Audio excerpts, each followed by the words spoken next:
Hey everybody, welcome to the Dad Challenge podcast. My name's Josh. Today we're talking about a brand new family. I do that once in a while. I don't talk about the same ones all the time because this brand new family is actually a Christian family who went to Africa to adopt a bunch of babies. And I'm going to link to a guy named Connor on Instagram who I've been talking to, and he's got a really good platform talking about the adoption industry and how crazy it is, and he links it to like influencers and how stupid that is that they're allowed to adopt. All this because these wangers want to make a social media platform. If you adopt children for clout, kiss everybody's ass. Let's talk about it.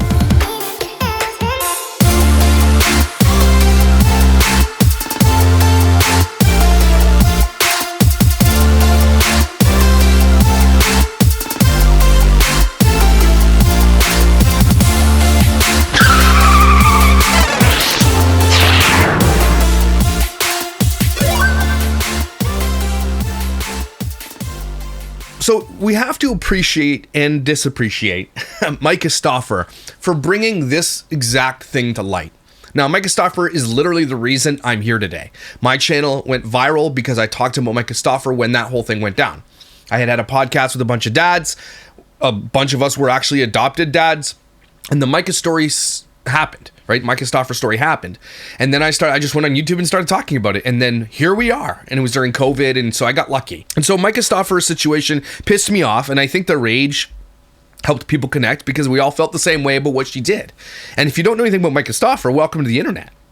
She's an influencer with her husband, James, who adopted a kid from China, who made multiple videos before the adoption, who monetized it well before. Said things like, he's our child. It's not like we're going to give him away again. And then she literally ended up giving him away on Facebook to another couple because she couldn't handle it anymore. She didn't want to pay $500 for his therapy while rocking a $3,000 Cartier bracelet. They bought homes, and they still live in the lap of luxury. I'm pretty sure they made so much money during that period that they just put it away. Now they're just living off it. Now James Stafer still has a channel called Stafer Garage. And so he's still on the internet doing those things, still capitalizing off the YouTube, not making as much as he once was, but basically that's where this all started.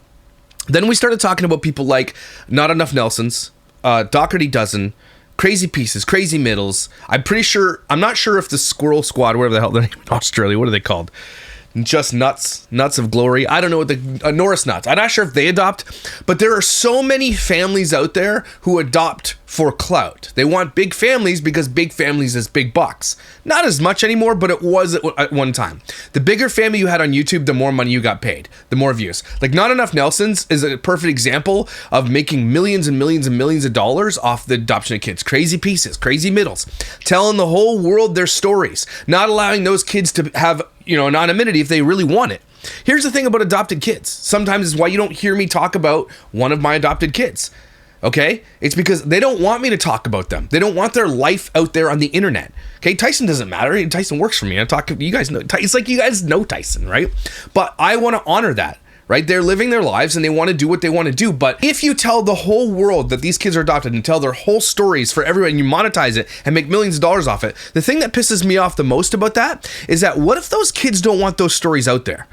What if they just want to live a normal life? Not every kid who's adopted wants to tell everybody and shout it from the rooftops about their childhood trauma. Now, most kids will embrace the adoption, be like, I'm adopted. It's nothing to be ashamed of. Okay, and I want to make sure we say that because it's not, right? There are families who adopt children, and my take on it is that there are people who adopt because it takes a special kind of person with a special kind of heart to do the adoption. Okay, and I'm not saying that's me because you guys know my story. I adopted my family. Right? That's what family does. It was never in our plan to adopt. Our family chart was never like, let's adopt. It was never that way. We adopted it a necessity because these children needed a home. Okay? Because I didn't want them to go into a system and I'm their uncle. I'm their blood. And that's what family does. So again, I'm not trying to be lauded. I'm not trying to be like, high five, bro, you're the best. Not the case. Okay? We did it out of necessity of family.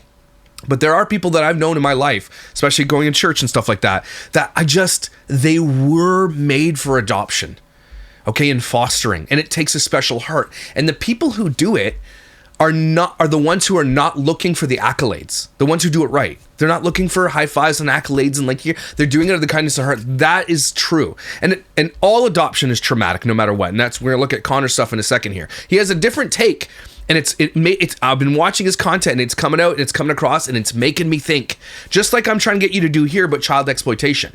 Okay, I want you to think about how wrong this is. And he's out there as an adopted kid, okay, out there talking about the realities of adoption from his perspective, which he has the most perspective on, right? In my family, there's a lot of adoption. My mother was adopted. My mother adopted out one of my sisters, right? I have adopted now, like there's adoption galore in my family. So I feel like I have a little bit of a platform to speak from, a little bit of experience to speak from, okay? A lot of adoption. And I've seen the firsthand that adoption isn't always going to end well, okay? Because my mother was adopted by a very, very, very, very nice family. It's my grandpa. I call him grandpa.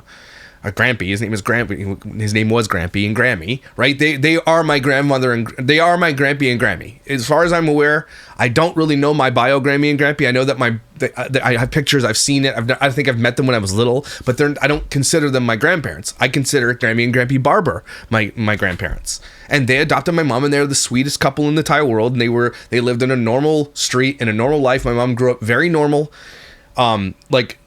not wealthy, but not, middle class, just like, your typical beautiful little neighborhood. I don't know how to whistle, but you know what I'm saying? Like one of those, it was perfect. It's a perfect childhood for all intents and purposes. But my mother, even though she was adopted into a perfect little family, she went off the rails by the time she was 16, lived her own life, lived a life of just shit and horror, and put me through it too. Okay, so I know firsthand that it doesn't always work. Okay, and so adoption needs to be taken very seriously, and it needs to be done by people who are doing it out of the kindness of their hearts, because it doesn't always work. And so when it doesn't always work, the fact that you've monetized this already, and it's just crazy to me, because we're going to look at his channel, there's people that have had kids on their thing, they got clout from it, and then the kid's gone. And adoption failures, for quote unquote, for lack of a better term, happen all the time. Okay, and it's very, very, very common. And so a lot of people feel shame around adoption failures and stuff like that. But as long as you gave it your best, you did everything you could, I have no shame against people like that. Even with the Micah Stafer situation, we wouldn't have had anything to say if she didn't monetize the living shit out of that kid, right? At first, and then like bully him, and then put the duct tape on his thumb and like do some crazy shit and put it all on camera, right? That's the thing that really, really got people, is that she did all that shit and put it out there publicly, and then just got rid of him one day and expected people not to ask questions. And that's why she's canceled to this day. She is gone. Been gone for almost 4 years now, 4.5 years, gone. Never, I don't think Micah's ever coming back. Okay? And good, because she should have been shamed into exile. She should have been in prison as far as I'm concerned. So should James. Anyway, that's what started this whole thing. So adoption, it hits home to me. That's how I started this channel, because I'm an adopted dad, and I talked about it from a perspective of adopted dad. Okay? All that to say, Connor is somebody I've been following on the internet a lot. And his name is Adopted Connor. I need you to go take a look at his channel. I need you to follow him on Instagram. He's got a really, really, really good platform. He's very well articulated. He speaks against the same people I speak against. And so, here's a couple before we get to the one we're talking about today. But this is not enough Nelsons. We have 16 kids. That's too many. 9 of them are adopted. Yeah, 9. Are you collecting children? And we're going to reveal their names before they were adopted. Why? Does the internet really need to know? What was Richard's name before he was adopted? So, I want to though. I don't think he actually does. Kuzovkin, Vladimir, Alexandrovich. This is what I hate about Not Enough Nelsons too, is like they literally changed the names of their children to fit into their little Mormon bubble in Utah. And they made them change their names to add 2 E's or 2 N's or whatever to the name, because that's what they did. And they changed it for an aesthetic. No, not for any other reason, except for an aesthetic that they wanted to all do. That's crazy if you think about that for a second. That's bananas for YouTube. we are here with Journey. Was the spelling intentional? We decided to name you Journey because we had to take a great journey over to get you. And We named you Journey because we bought you in Russia and had to take a really long flight to get there. And the spelling, well, that was just our little touch. I hate Not Enough Nelsons. We named you Journey because we had to travel a little bit. F off, you dumb bitch. we're here with Willie Nelson. Willie, what was your name when you were a baby? Your first given name? Lily Ann Walker. Yes. So her name is Lily, but they changed it to add 2 effing E's to it. Oh my gosh! We did not change your name, just the spelling. We liked your name, but we had to change the spelling. People need to know the people who are raising you are complete morons. That's why we spell your names the way we spell them. What was your name before you were adopted? My name was Kennedy Walker. Kennedy Walker. Yes. And at the time, we already had a Kennedy in our... They changed this girl's birth name because they already had a Kennedy. And just do a different spelling. Nope. Gotta be 2 N's, 2 E's. Gotta be that. I hate these people. Family. Sorry, already got one. Gotta change your name. God forbid you just add an IGH at the end. Kennedy Yee. You know, that fits the family. The fact that people like this lady are allowed to adopt not just one, not just two, but what, like 9 kids in the United States? This is the best we can do? Adoption needs to be fixed. Amen. And I wrote, this family needs to be stopped. Why? Why? What do you mean, why? Why? No, they don't. You need to stop writing these nasty comments. These people going to bat for not enough Nelsons. Okay. So this is basically his platform, is to call out people who adopt for clout. This is another story. This might be a first. A kid actually escaped an influencer vlogging family. This TikTok family adopted a kid and now they're getting rid of him. Here's the story. The reason why you don't see him as much, or the reason why you don't post him as much, because he doesn't like to be posted. He's not like me and my babies. I mean, my kids have my personality, so they have no problem jumping in front of the camera. But you're grooming your children. I hate when people are like, they don't see that they're saying it. They're like, my kids have no problem because I groomed them to be that way. From birth. Oh, come here.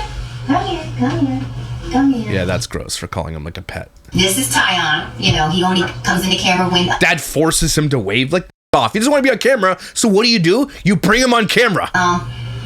We make him. Yeah. He is around in the house. He just doesn't like to be on camera, so. Fast forward 3 years. He is with members of his biological family. That's where he's been staying, and that's where he wanted to be all along. I feel like we were just a filler family. We ended up adopting him, which was the best decision ever. But like anything else, kids grow up. Every child in our household can tell you how they read our rules. They all understood the assignment. He did not, unfortunately, and we showed him grace after grace after grace until grace ran out. At that point, decisions had to be made. The point of grace is that doesn't run out. Then we had to figure out. When you have to be like, we're so graceful, until you're not, then you're not graceful. Off. What's best for the remaining kids. They only want us till they don't want us, but hey, at least Tyon got out. Yeah, very good point. Very good point. And it brings me to this. This is one of his most watched video. And this is who we're talking about today. Christian family vloggers posted a video of child abuse on the internet without even realizing it. Let me explain. She's finally letting us feed her. She only gets a bite if she makes eye contact.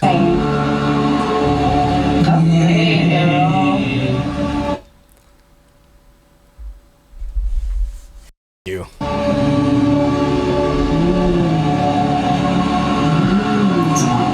They're in Africa doing this, and I think this is the video that I do have. I'm going to look at. Many years ago, this YouTube couple flew to Ghana to adopt a baby. Well, a 2-year-old, but we'll get to that in a minute. The video this couple posted shows them going to the orphanage where they eventually adopt this child and spending some time with her before they eventually adopt her. I think it's a tough watch for adopted people. A lot of white savior rescuing unwanted orphan tropes.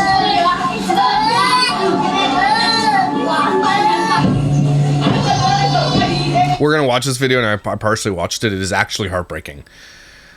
The white savior complex is real. It is a thing. It especially exists inside Christian churches more than anywhere else. It really, really, really is. And that's just not with adoption. That's with people going over there for missions trips to build shit that they can get locals to build, spending 20s of thousands of dollars to send teams of teenagers places to do shit that they don't know what to do. The churches need to stop doing this bullshit, okay? You need to stop, and you need to stop adopting because you think you have this savior. It is a savior complex. I don't care what you say. Okay, I don't care. It really, really, really is. And to some degree, it's good. If you don't want to monetize it and if you're just doing it out of the goodness of your heart, I get it. But these people are doing it on camera to monetize it. After the couple spends a few days visiting the child at the orphanage where she lives, they're finally allowed to bring her back to their hotel, only for a few hours, completely unsupervised. Then this That's crazy. happens. She will.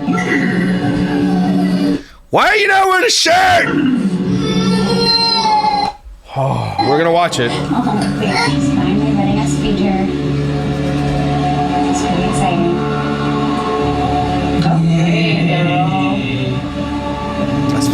That's crazy.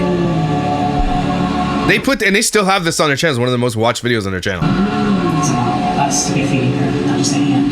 Right.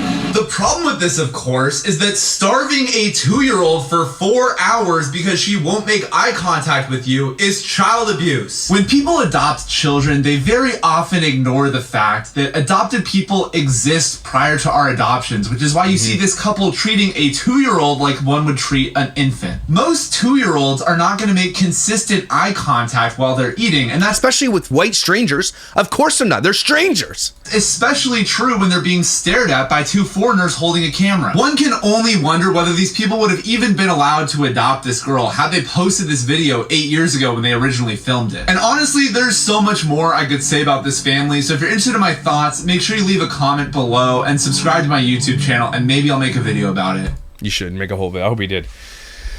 So people are all upset, you know, did they adopt? They did. They adopted this kid 8 years ago. They did.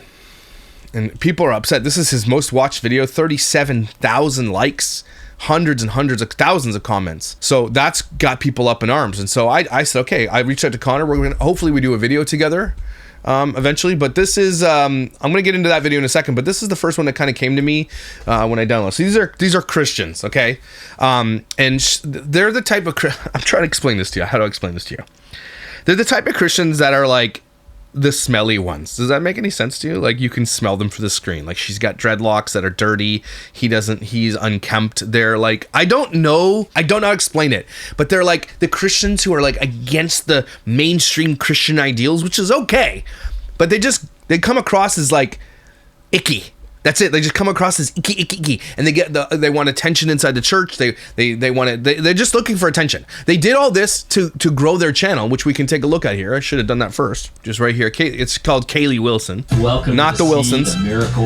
They have 105,000 subscribers and they have 44 million views. So they've made a large amount of money already. A large. Let's see here. Meeting our baby in Nigeria for the first time. And the most popular video, again, is her reaction to us. And it's the same thumbnail over and over again of him doing this. So they went viral with meeting our new daughter in Ghana. Our first 2 weeks together. That went viral, 1.8 million views last May. So 1 year ago today. And then they did it again. Same thumbnail. Oh, we went viral. Let's put it out again. Meet our daughter for the first time. It's the same fucking video. It's a little longer though, 4 minutes this time, 1.2 million. And then they just reversed the thumbnail image. Extended cut, which is what we're going to look at, which is that video that Connor was talking about. That has 800,000 views. And then she did she's literally shitting out a baby on the ground here in this video, in this thumbnail with her dreadlocks. Imagine this baby comes out and just looks and just says, ah, shit. That's what I imagine. 650,000 views. So whatever they go viral with, they'll like double down on it and repeat it. They're not out here trying to do things in the goodness of their heart. They're trying to go viral, which is why they repeat the formula that seems to be working for them. But it never goes anywhere on their channel until adoption stories start happening. 1.8 thousand. We started a coffee company to fund our adoption journey. So as soon as I started thinking about adopting from Africa, then they started getting thousands of views. And then they got a couple with millions when it's about adopting from Africa. And so that's where this comes in. So let's take a look at this video. Adoption is so hard. Even if we made millions of dollars, it wouldn't be worth it in the sense of just adopting a child just for that. They've made hundreds of thousands of dollars though off their YouTube channel. They have 44 million views. That's hundreds of thousands of dollars. I just need you guys to realize that. It has got to be a heart. It is our life. Calling. It is literally our life. It's your channel. I believe you. You're trying to monetize it. Occasionally. Ugh. You know, she smells like patchouli, right? And dead bugs. We see comments come through where people are accusing us of adopting our kids so that we can make a financial profit or a financial gain. You are making a financial gain. 105,000 subscribers, 44... okay, so long views of the life of their channel. Okay, 5.2 million long views. So they haven't made hundreds of... they've probably made tens and tens of thousands of dollars.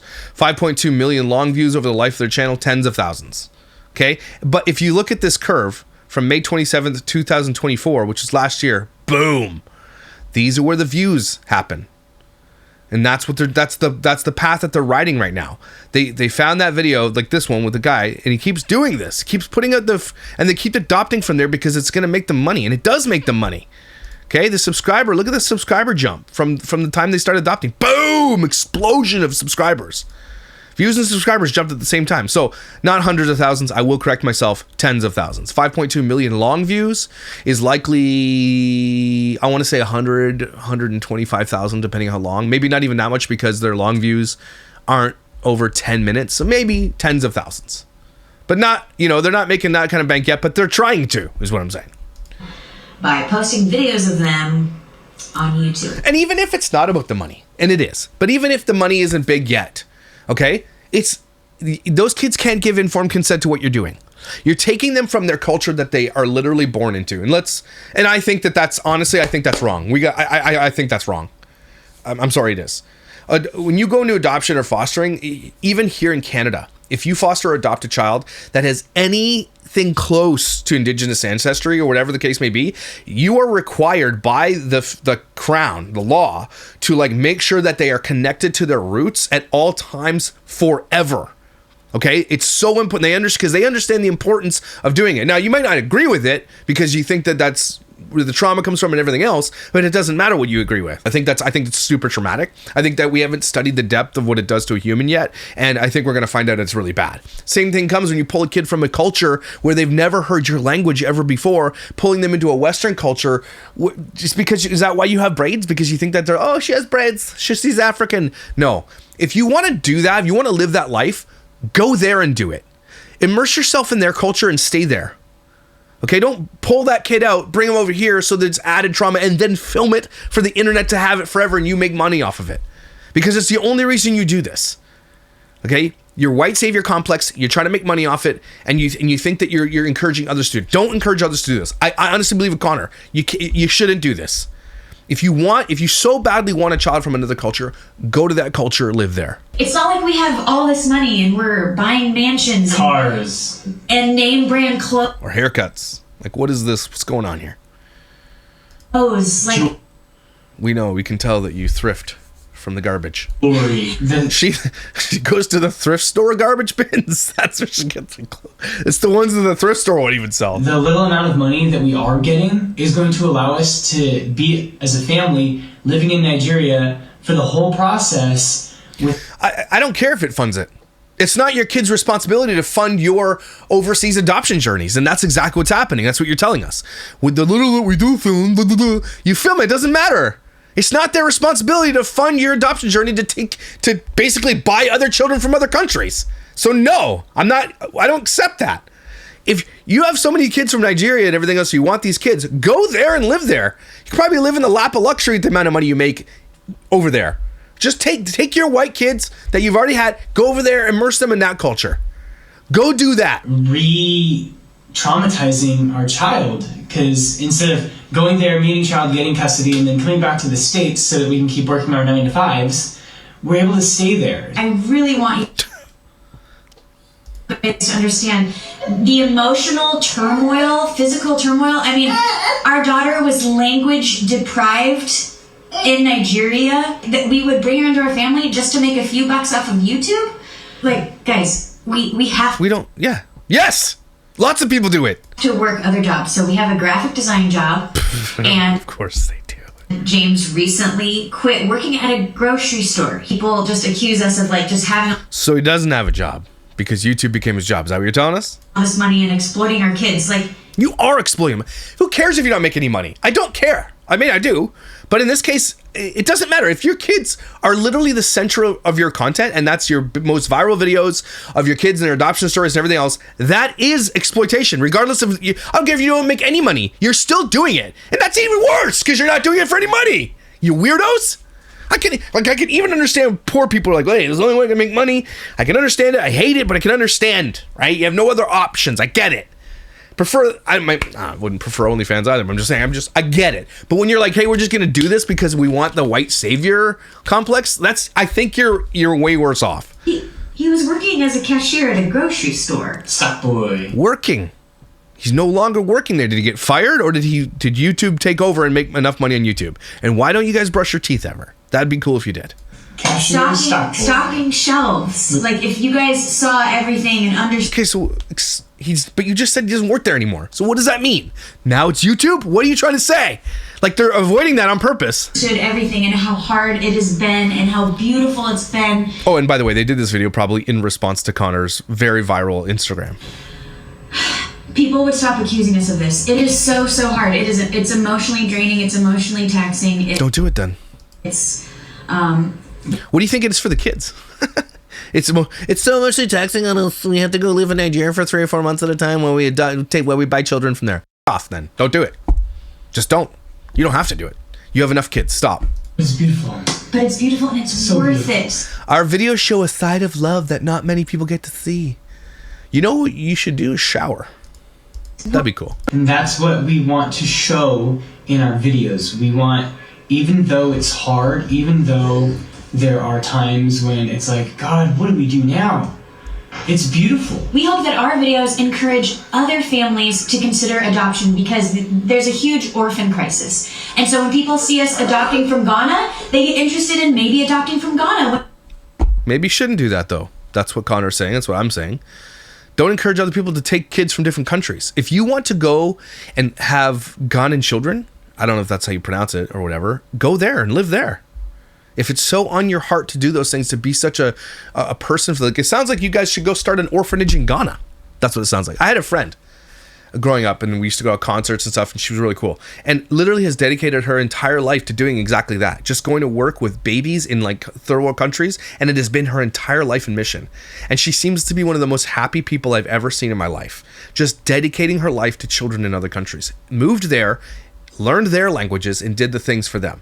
That, to me, is the most selfless act of love I have ever seen, and she doesn't have her own children, right? This is a person that's probably chosen that life because that's the most important thing to her. If this is so important to you, don't put it on YouTube. Go over there and do what you got to do over there. Raise money, start an orphanage, do that. That's what it sounds like you want to do, but you don't. So we're seeing right through it because you're putting out this content where you're doing the same thumbnail over and over again. You found something that goes viral, so you repeat it 3 or 4 times. Like, your actions speak louder than your words here. That's what I'm saying. When they see us adopting from Nigeria, they think about, wow, maybe I could adopt from Nigeria too. Maybe don't, though. Maybe I could love an orphan. Maybe I could bring an orphan into my family. There is a larger need for adoptive families now than there has ever been.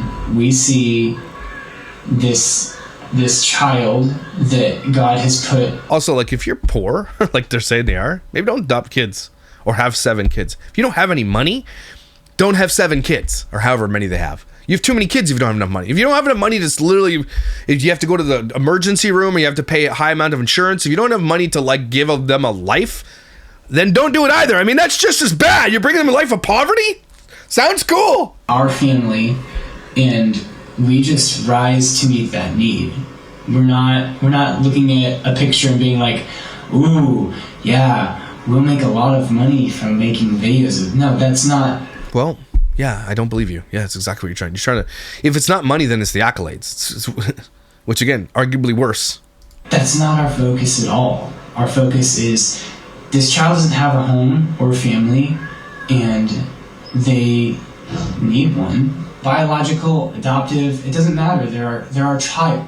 So yes, every child deserves a family, but it's even deeper than that for us. I wish God would put a calling in your heart to cut your hair. So it's because it's giving ew. On a heart level for us. I wanted Why are there ticks in this house? How are they getting in here? to adopt ever since I was a little girl. It was just a desire that God put into my heart, and you guys have maybe seen the other video where it took James. I can't tell you how many Christians I've heard tell you desire, but it's all about them. I know that I'm very much just so cynical towards Christians, and myself being one, and growing up in this world. Then the calling in my heart. People, like, it's just not. I don't believe you. I don't.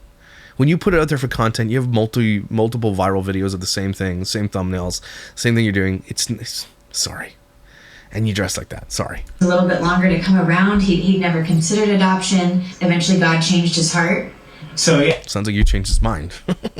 That was like about 10 years ago for me. There was never any, like, what am I going to get out of this? The foundation is, I think, compassion, wouldn't you say? If you have to say it, then you're the wrong person to do this. Again, it brings me back to the beginning of the video. I said the people who adopt, you'll never hear about it. The people who are right for adoption, who are right for fostering, they don't go preaching it to the world. They don't go telling it to the whole world, look at what we do. I know many families who adopted many kids from Vietnam and everything else all over the world, but they don't talk about it. It's not like they're out there being like, do this. The ones who are most vocal about what they do, they're looking for accolades. Okay, and that's a big swath of the Christian church who are inside of a church looking for community, and they want to be a leader of the community, or they want to have recognition, because inherently people do like recognition. Okay, like humans are like this. But when you're out here preaching it and you're like, we just want to encourage others. No, you just want to encourage others to like you, to give you accolades, to think that you're better than them. You want to feel more holy than other people. Okay, but the best people for adoption and fostering are the ones that you don't even know. You don't hear about it. I'm telling you, that's the way it works. The ones who are the most vocal about it, the most out there about it, are the ones who the least likely should be adopting. And so when people attack our compassion and say that we're just doing it, don't attack our compassion for false reasons, it's just so hurtful. It comes good. Maybe that's what you need to hear.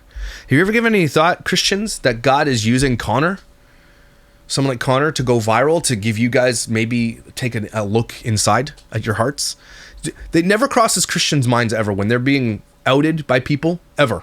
Right? It's always like, don't attack Christians, don't attack. Like when I'm out there crashing down in the church and stuff like that, has it ever occurred to you ever once that maybe God put that on my heart, that you need to check your shit? Ever occurred to you? Nah, it might not be. I'm just saying, has it ever occurred to you that Connor story goes viral so that you guys can maybe take a look inside? No? Never occurs to them, eh? That can't be it. We're adopting because we're amazing people. That can't be it. God can't use Connor to tell us maybe what we're doing is wrong. Check our hearts. Nah, can't be it. Against our calling. Like this is what God is calling us to do. If he called you to do that, then you'd maybe have a little bit more money to do that, you know? And again, the people that I know who most deservedly are the best adopted parents I've ever seen. And I'm not saying you have to be, but they're wealthy. And they you don't know, but they bring kids in because that is the calling. You're wealthy, you're sharing your wealth, you bring kids in because you can afford it. If your calling is to bring a bunch of kids into your house and you film shit like this with weird yellow tinges, but you can't afford to have them, then don't have them. It's the same as having children. If you can't afford to have them, don't have them. Okay? It is expensive to have children. See your baby for the first time, okay? Each time that I've seen my adopted kids, it's that same feeling. It's that same release of hormones even. They've studied it. I mean... Have they? I've had this YouTube channel since 2000. Someone just snorted up his snot. You guys look like cadavers. Imagine these people walking into Africa and be like, can I have this baby? And they're like, what are you wearing? I grew up making videos. I mean, it's not like we saw this new thing. And so I met James. What are you trying to prove there? It's not against this new thing, except for when we went viral, then we found a formula that worked for us, and now we're making money doing it. We literally have 100,000 subscribers. So, you know, when I was growing up, I did videos, and then finally something worked, and the thing that worked for you, what was it? Drum roll, please. Exploiting children. Tards. And the first thing we did is we actually bought a video camera after we got married. We bought a video camera because we wanted to... You're trying to prove to us that it's not about the video and the content, and you're like, but the first thing we did was buy cameras so we can make videos. You're doing it wrong. Document our life for our kids. Preserve it for our children. Family vlogger page 77. We're documenting videos so our kids can watch them, and then put it private then. Put it on a hard drive. Put it on a VHS tape, a DVD. Get wrecked. How many times have you and I heard out there, people, influencers like this, saying why they do it is to like make memories for their kids. But it never clicks in their brain that why then you have 100,000 subscribers. Shut up. Oh, I hate that excuse. That's one of the worst ones too. A lot of you guys have seen the videos of us meeting Willa for the first time.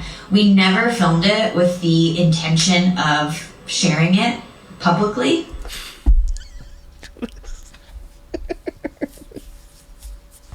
We wanted her to be able to see where she came from and how we lived there with her.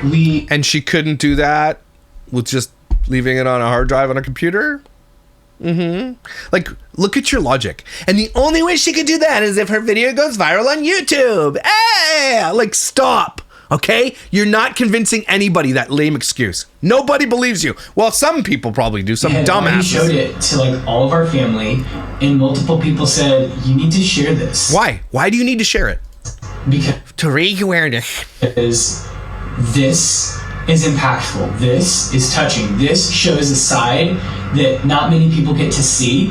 And I'd believe you if you didn't do this. A 3-minute video? Is that impactful? Then okay, we did that. So the same exact thumbnail, because that one went viral, and that was like May 2024. Sorry, the first one went viral here, which is 1.2 million views, September.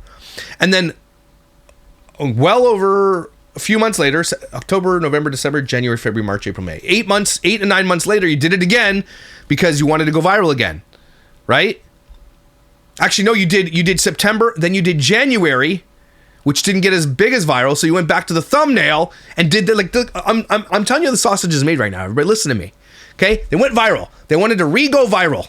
So here's the extended cut, which we're going to look at in a second. Then they wanted to go viral again. So they did the same thumbnail that went viral for the first one. So spare me. Okay. Nobody does this when they're just like trying to raise awareness and like, look, it's impactful, and crapping a baby out on grass. Okay, with what is happening here? F off. And it's going to activate people to have a desire in their hearts for these children in the heart. No, it won't. You cannot activate someone's heart. You just said it was a calling on your heart from God. So now, is that not true, or is it that you get activated from a YouTube video? Does God activate your heart to do things as a calling, or is it a YouTube video that does it? You can't have both. Okay? You don't need a YouTube video to be like, I think that's my calling too. Yeah, no, sorry. You guys are contradictory in this. You're just trying to, because you got called out, and you're trying to make this video be like, look, we didn't mean to, but then we put it out 4 or 5 times. If it's so impactful, the one video that went viral with 1.2 million views would have been enough. But you did it multiple times, which then proves to me that you just wanted to maximize the viewability on the video. Sorry, you called out a lie, Christians. It's going to activate people to tap into an emotional softness that they haven't felt. And so that's kind of what propelled us to start posting some of those videos of Willa. But we were not getting paid for any of. But you are now. Any of that. We would be filming and sharing whether we were making money or not. Okay. Because that's what we've done. I would be filming home videos of our family just like my mom did for us, for my kids. The only difference is I'm putting them on the internet. And your hair is shitty. And a lot of people have a problem with that. As they should. What you're doing is exploiting children. You're missing that whole part of this thing. Why have you left that out? Those kids cannot give consent to what you're putting out there. The parasocial relationships developed with the fans that you have on your channel. The predators that might be watching this. Okay? The bullying that could happen at school because your mom has shitty hair. You know what I'm saying? Like, what you're doing is against the morality of Christianity in itself. You are taking advantage of kids. You're putting them on the internet without their consent. You're giving away their privacy. It's something that you should not be doing. You are inherently taking advantage of children that aren't even yours. And the videos that we're going to look at in a second, the kid isn't yours when you film that. Nothing is guaranteed. Now, I know it happened years ago and you do have the kid, but it wasn't yours at the time and you still filmed it. Like Dallin and Bella out there filming the absolute moment they walked into the room before the camera saw the baby before their eyeballs did. Right? You're that type of person. So I'm sorry. You're missing the whole part of the child exploitation thing, which is what I have a problem with. Answer that. It's not just about the money. You guys are focused on the wrong thing because you think that's what everybody cares about. But there's a whole other side to this, the adoption side of it, which you're ignoring. But a lot of people are really blessed by it as well.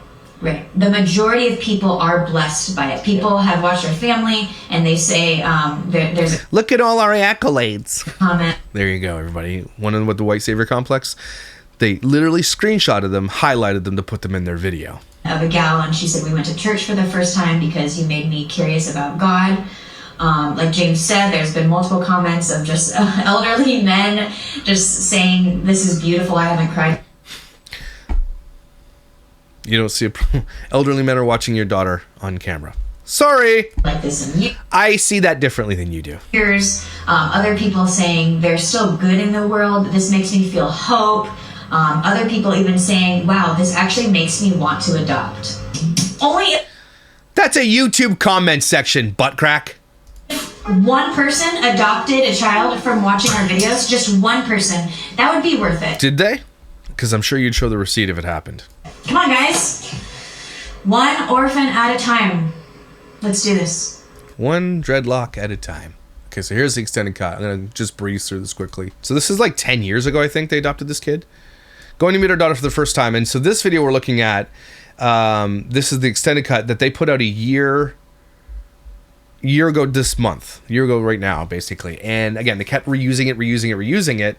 And, oh no, we're watching this one, which was put out 3 months ago. They keep putting it out. This kid is now 10 years old, by the way.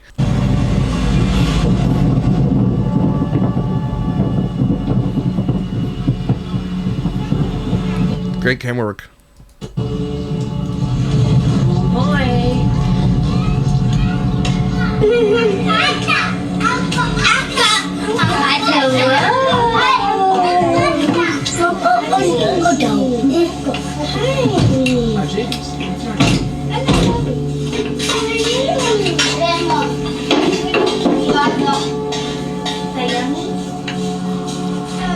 See, and here's how you know that I just, like, maybe 10 years ago they didn't realize they'd go viral with this, but like the first time you see your daughter is through the lens of a camera, that's wrong to me. Okay, so for me, like Della and all those people, the first thing that they do is pick up a camera. That's the most important thing to them. Why don't you just experience the moment as a human being? And that's what we're missing in this new world of vlogging and filming our kids at events and shit. Like, I've decided to my wife does it. I don't care. I want to engage. I want to be present. If you go to any kids event at any schools, it's that every single parent is watching through a phone. We have lost that connection, and I've decided, and that's why I hate vlogging on vacations. I'll do it real quick to get in what we're doing, so like I can get it for you guys. But otherwise, the camera is away. Okay, I make a couple of posts, but I absolutely feel stressed if I have to make videos while on vacation. I want to experience time with my family, and I think we're missing out on that. I think even people who don't have massive followings are still putting out content like they do have massive followings. Try going somewhere and engaging with your family without putting your phone in front of your face. Just try it. And I think you'll feel a little bit of freedom. Some people need to be encouraged to it because we are all guilty of it. I am guilty of it. Okay? We're all guilty of it. But like, especially with vacation, I want to like capture a couple moments, with my kids, take some pictures, but for the most part, that shit's in my pocket. Because it's really important to me. The first thing they roll up is film it, because the first thing they did when they got married was get a camera, because they wanted to, I'm telling you that through a lens of a camera, it's not genuine.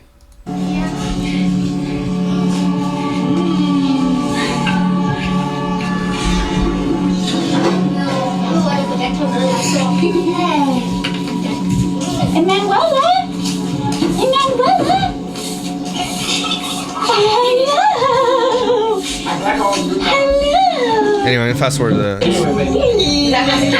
They said we could take her for a couple hours. She likes that. Okay.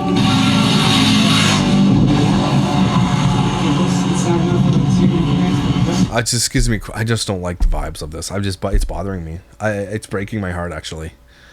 To take a child away from, I know that Nigeria and these kids are growing up in poverty. It's like if you go there, you feel there's something that activates inside of you because you come from an area where water flows freely from your tap. You open a fridge and you can pull out ice, right? You can go to the grocery store and get anything you want at any time you want. Even the poorest people in our country live in the lap of luxury compared to people in Nigeria and Kenya and Africa and stuff like that, okay? It is one of the most heartbreaking things you'll ever see, but at the same time, you have to understand something. That's the reality. And the one thing that broke my heart, and I did a video on it, and I don't know if I showed you guys, but I'm not going to show it to you, but it's a documentary I made for my church about the people that we were supporting in this village.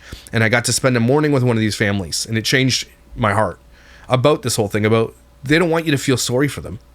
Some of these people live in the love is actually mind-blowing. They don't have phones that they're glued to 24 hours a day. The kids get ready for school and they absolutely love it. It's the favorite thing. They get there, they get breakfast, they go to school, they get lunch at school. The teachers love them. It's like this, the whole community knows all of the kids and they're all raising these kids together. And they're grateful for a water spout that's a mile away. They eat millet grain and they're happy with what they have. They have chickens. I don't know how to explain this to you, that we feel like, oh my God, we have such an overabundance of things and we are used to it. They don't. And so we want them to be like, well, you don't have these things, so I feel sorry for you. You don't have to. But pulling a child from a village of their ancestry, of their blood, of where they are from, I get ick that these people are like going, it's like they're shopping. They're rolling up to a store of children, picking one up that they ordered, that they pre-ordered, that's just being built, and they're just like so excited. Do you know what I'm saying? Like, the vibes are way off with these folks. I'm sorry. I don't care if you're upset about that, Kaylee. I don't care that upsets you, but that's the reality of what you've done. If you're so ingrained in this culture and you love it so much, then fucking go there. Put your money where your mouth is. Put your heart where you think God has it. But no, you don't. You want to pull them from their world and bring them into your world. And then every 2 years, I don't know how many they've adopted, they keep going back. Everyone's looking. That's because you're Mzungus.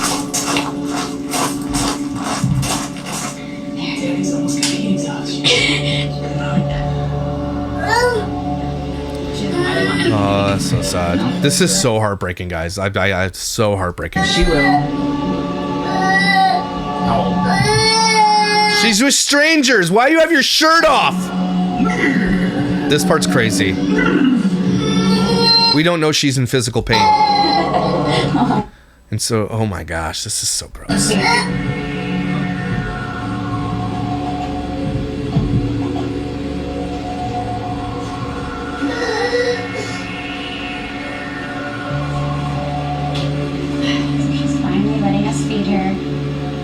Because she's probably starving, and this trauma that's hitting this girl's body is probably pretty hard right now too. Like, she's going through it. It just breaks my heart, man. I would never do this to a child. I would never do this. And they're like, look, she made eye contact. This is the abuse that Connor was talking about, and I agree. So you hold food from her until she looks you in the eye? Like, what the is wrong with you? They didn't address that either. Anyway, that really, I don't know how to explain this to how much that breaks my heart, especially as a Christian, an ex-pastor, came from a church, and all of your churches out there who you go to church, most of them, okay, do this kind of shit, okay? Like, one of the most frustrating parts of Christianity to me, especially when modern Christianity in these modern churches, is the white savior complex, and it exists and it's real, okay? If you want to help a village in Africa and Ghana and Kenya and Nairobi and all these places, you can. There's nothing wrong with it. I think you should do. Mr. Beast, one of the reasons I still like the guy is because that's what he does with his money. He does a lot of great things with it. He's got a lot of problems, I get that, but he just went with a well truck and just dug thousands of wells. That's a dream. Just go help them. Don't send 5 white teenagers to go dig holes that they have no idea what they're doing when you can hire locals to do that and help their economy instead, right? Don't do it. If you want to go on a vacation, call it a vacation then. Don't go to the guise of serving the Lord when it's actually not. You're serving yourself.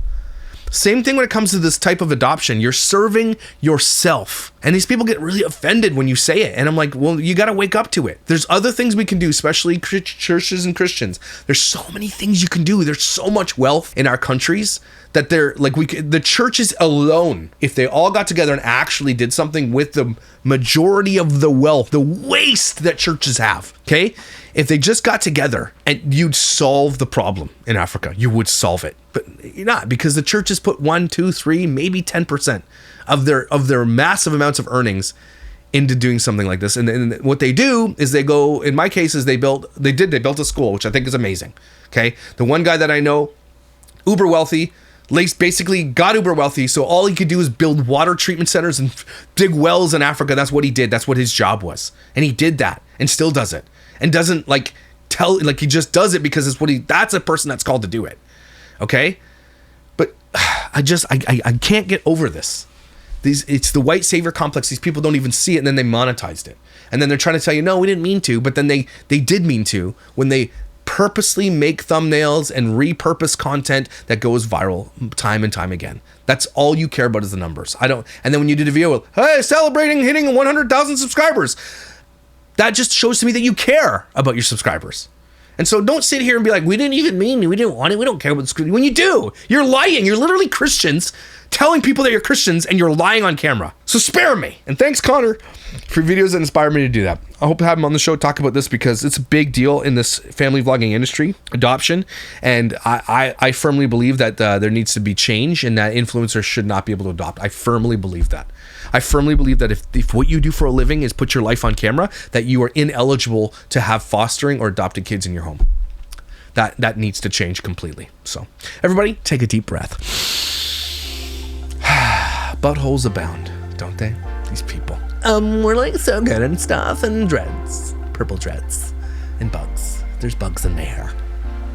Good thing I don't have bugs in my hair. But man, the mosquitoes coming out. Look at this craziness outside. Building decks and kitchens. And shit's getting stressful, man. Having started, it's getting stressful. I can't even put IKEA furniture together with my wife, okay? It'll end in divorce. She gets her sister over here to help her because we can't do it. And so we got to figure out how we're going to manage this with our marriage. And like, the way that Kathy does projects is completely different the way I do projects. And I totally recognize that I'm a guy that's like, when I see an end to something, I'm like, let's get it done. And Kathy's like, we're going to take our time and like sort dishes and stuff and the forks. And like, I'm like, throw it in a box and throw it in the dumpster. So we're completely polar opposites in so many ways, which is why our marriage is so successful at this point anyway. But there are points where it's like, especially when it comes to jobs and doing things, we're better off on our own. You know what I'm saying? Project manager needs to come in and be like, hey, you do this, you do this. So I don't know if you guys have the same problem with your marriage, but Kathy just likes to take care, and I'm like a bull in a china shop. So, but when it comes to like getting things done, that helps. My attitude helps. When it comes to getting things done slowly, that's Kathy. So you know what I mean? But it gets done right. You know what I mean? So anyway, thanks for being here, guys. I really appreciate you. I do. Don't you forget it, okay? You're amazing. Someone has a huge crush on you. Sundresses, let's do it. I'll see you when I see you.